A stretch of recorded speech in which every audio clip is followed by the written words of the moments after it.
Evening all, this is a video about dowsing with a pendulum. Now, some of you may be familiar with dowsing in the form of people using dowsing rods outside, walking around to try and find underground water or something that's been lost, and the rods cross at the point where the underground water supposedly is. Well, another form of dowsing is where you use something called a pendulum, and it's usually used to answer questions or as a form of divination, which means fortune telling. Now, you don't have to believe in any of this sort of stuff to watch this. I'm not saying I believe in it necessarily. I'm just sort of making a video about how it works, how it's done, and whether there's any truth in it, is entirely your own choice whether to believe or not. Now, what is dowsing? Well, according to people who believe in dowsing, what you're doing when you dowse with the pendulum is using your unconscious mind to tap into something called the collective unconscious. And the collective unconscious doesn't just include the unconscious minds of everyone else, but it also includes the past, present and future as well.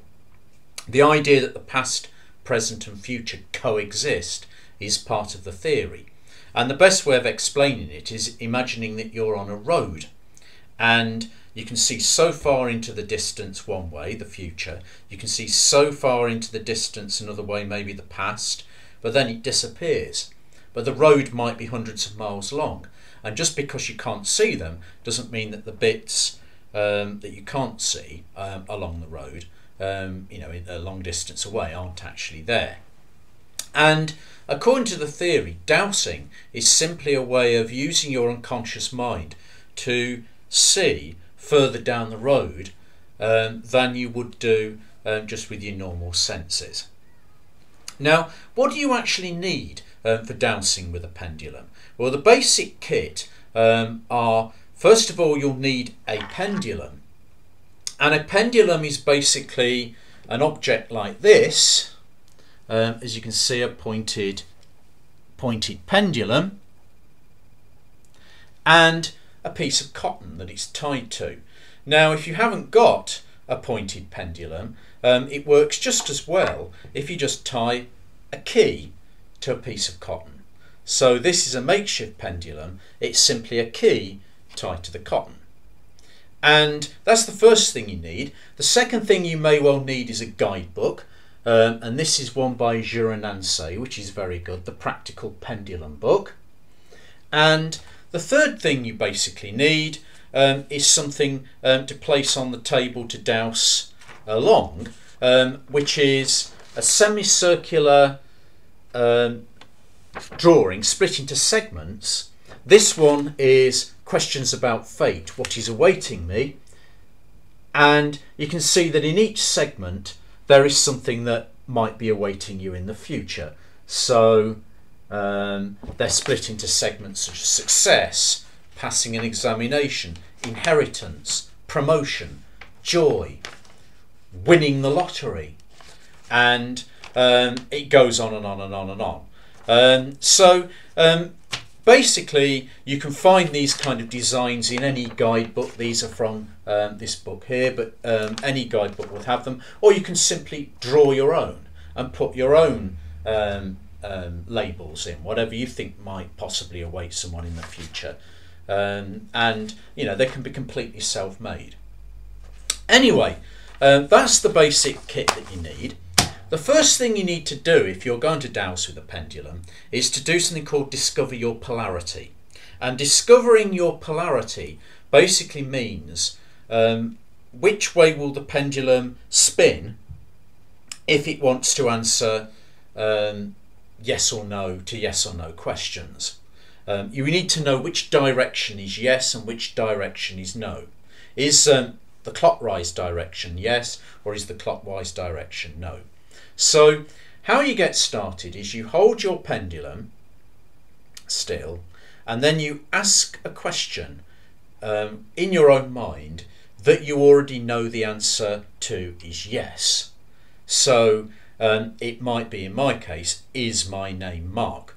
and you can do the same with your name. And obviously you know the answer is yes. So you ask it the question and you wait. And gradually the pendulum starts to spin. And mine is spinning in a nice clockwise direction, getting more and more pronounced.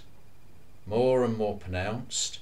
So clearly my polarity is clockwise for yes, anti-clockwise for no.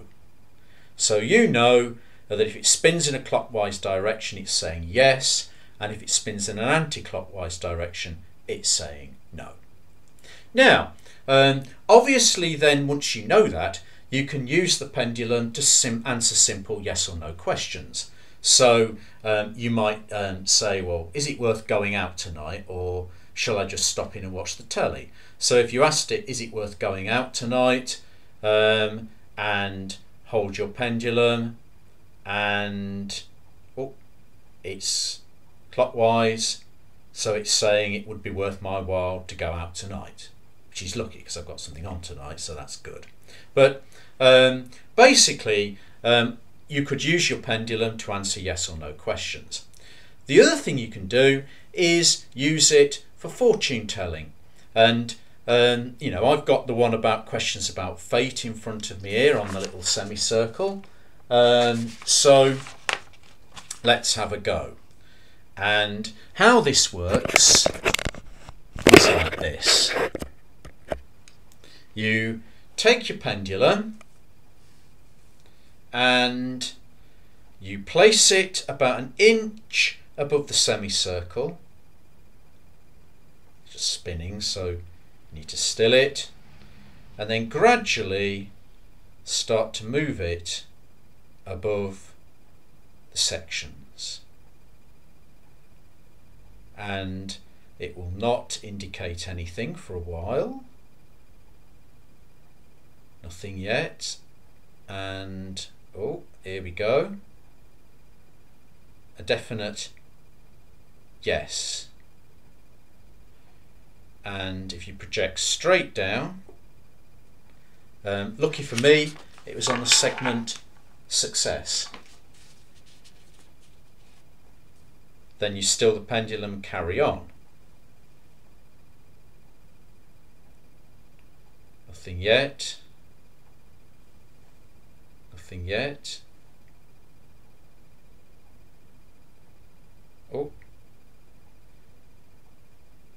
Moving again. Definite pronounced spin. Smack bang on promotion, which is very good to hear. Very good to hear.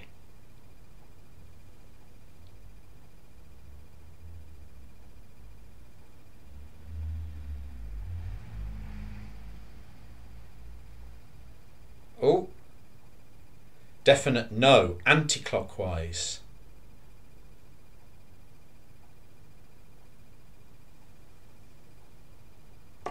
Oh, and that's daring move.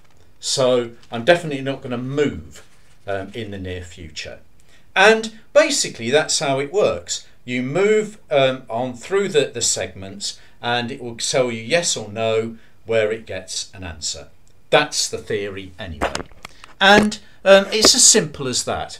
And you can design your own segments with different things. So there's another one here.